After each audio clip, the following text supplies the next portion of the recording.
Hearty welcome to all of you. మీ విలువైన సమయాన్ని మాతో పంచుకోవడానికి వచ్చిన మీ అందరికీ హృదయపూర్వక స్వాగతం. And if you like the content, please do share, like and subscribe. అయితే భారతదేశ శక్తి భవిష్యత్తుకు ఏ బ్యాటరీ కరెక్ట్? ఇప్పుడు మనం వాడుతున్న లిథియం అయాన్తోనే ముందుకు వెళ్లాలా, లేక సోడియం అయాన్ అనే కొత్త ఆప్షన్ మనకు అవసరమా?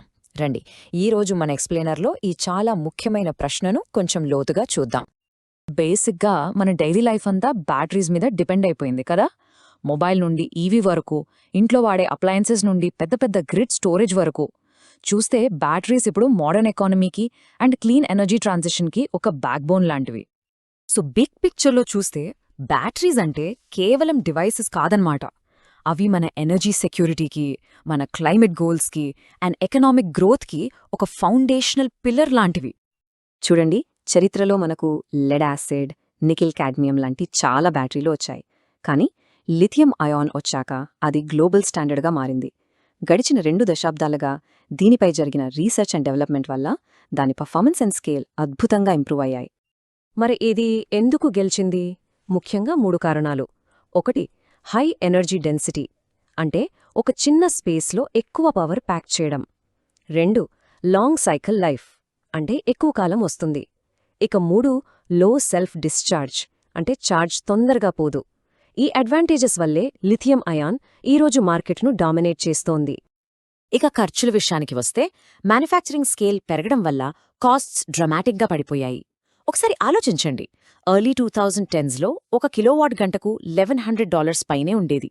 అదే 2020 నాటికి దాదాపు $108కి పడిపోతుందని అంచనా. ఎకానమీస్ ఆఫ్ స్కేల్ అంటే ఇదే, ఆ మ్యాసివ్ డ్రాప్. అయితే అసలు గ్రౌండ్ రియాలిటీ ఏంటి? ఇందులో ఉన్న పాలసీ రిస్క్ ఏంటి? ఈ సక్సెస్ వెనక లిథియం అయాన్ డామినెన్స్లో కొన్ని చాలా సీరియస్ స్ట్రక్చరల్ ప్రాబ్లమ్స్ దాగి ఉన్నాయి. వాటిని ఇప్పుడు చూద్దాం. ప్రాబ్లం ఏంటంటే, లిథియం అయాన్ బ్యాటరీస్ అనేవి లిథియం, కోబాల్ట్, నికెల్ లాంటి క్రిటికల్ మినరల్స్ మీద హెవీలీ డిపెండ్ అవుతాయి. మరి ఈ మినరల్స్ కేవలం కొన్ని దేశాల్లోనే కాన్సంట్రేట్ అయి ఉన్నాయి. ఉదాహరణకు కోబాల్ట్ చాలా వరకు కాంగో నుంచే వస్తుంది. అక్కడ ఏ చిన్న సమస్య వచ్చినా ప్రపంచ సప్లై చైన్ మొత్తం దెబ్బతింటుంది. ఇది ఒక పెద్ద సప్లై షాక్కి దారితీసే ప్రమాదముంది. సరే, మరి ఈ విషయంలో భారతదేశం పరిస్థితేంటి? మన ప్రభుత్వం దేశీయంగా మ్యానుఫ్యాక్చరింగ్ పెంచడానికి PLI స్కీమ్ని లాంచ్ చేసింది. కానీ మన అంబిషన్స్కి రియాలిటీకి మధ్య గ్యాప్ ఎంతుంది? చూద్దాం. ఈ నంబర్స్ చూడండి. PLI స్కీమ్ కింద 40 గిగావాట్ గంటల కెపాసిటీ అలొకేట్ చేశాం. కానీ కమిషన్డ్ అయిందెంత? కేవలం 1 గిగావాట్ గంట. ఈ గ్యాప్కి కారణమేంటంటే మన అప్స్ట్రీమ్ ఈకోసిస్టమ్, అంటే రా materials, processing, cathode anode manufacturing ఇవన్నీ ఇంకా వీక్గానే ఉన్నాయి. దీని రిజల్ట్ ఏంటి? ఒక long term import dependence trap. మన దేశంలో లిథియం నిల్వలు చాలా తక్కువ. ప్రాసెసింగ్ ఇన్ఫ్రాస్ట్రక్చర్ ఇప్పుడిప్పుడే మొదలవుతోంది. అంటే మనం ఇంపోర్ట్స్ మీద ఆధారపడటం కంటిన్యూ అవుతుంది.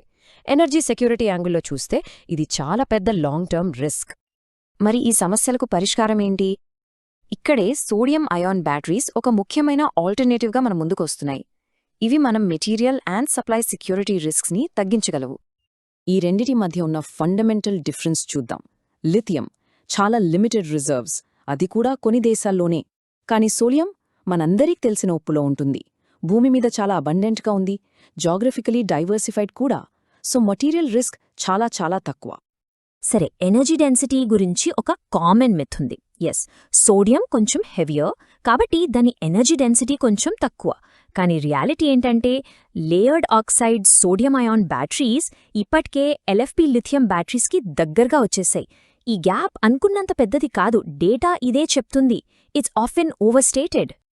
ఇక సేఫ్టీ విషయానికొస్తే sodium ion clear winner. Lithium అయాన్ని ట్రాన్స్పోర్ట్ కోసం డేంజరస్ గుడ్స్గా క్లాసిఫై చేస్తారు. కానీ సోడియం అయాన్ బ్యాటరీస్ని 0 వోల్ట్స్లో కూడా సేఫ్లీ స్టోర్ అండ్ ట్రాన్స్పోర్ట్ చేయొచ్చు. ఇది చాలా పెద్ద ఆపరేషనల్ అడ్వాంటేజ్.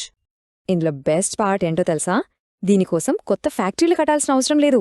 ఇప్పుడున్న లిథియం అయాన్ ఫ్యాక్టరీ లైన్స్ని మైనర్ మోడిఫికేషన్స్తో సోడియం అయాన్ ప్రొడక్షన్కి అడాప్ట్ చేయొచ్చు. దీనివల్ల క్యాపిటల్ బ్యారియర్ చాలా తక్కువ అండ్ ఫ్లెక్సిబిలిటీ చాలా హై. ఇక మెటీరియల్స్ గురించి చూస్తే సోడియం అయాన్ కెమిస్ట్రీలలో కోబాల్ట్, నికెల్, ఖరీదైన కాపర్ వీటి అవసరమే లేదు. వాటికి బదులుగా 2 ఎలక్ట్రోడ్స్కి చౌకగా అబండెంట్గా దొరికే అల్యూమినియం వాడతారు. అంటే కాస్ట్ తక్కువ, supply stable and volatility risk కూడా చాలా తక్కువ. రైట్. సో ఇప్పుడు భారతదేశం ముందున్న స్ట్రాటజిక్ పాత్ ఏంటి? మన ఎనర్జీ సెక్యూరిటీ కోసం మనం ఒక లాంగ్ టర్మ్ గేమ్ ఆడాలి. ఈ ఆటలో సోడియం అయాన్ను అడాప్ట్ చేసుకోవడం అనేది ఒక చాలా కీలకమైన మూవ్. సో సోడియం అయాన్ని భారతదేశ బ్యాటరీ ఎకోసిస్టంలో ఒక మీనింగ్ఫుల్ పార్ట్గా మార్చాలంటే కొన్ని కోఆర్డినేటెడ్ పాలసీ యాక్షన్స్ అవసరం.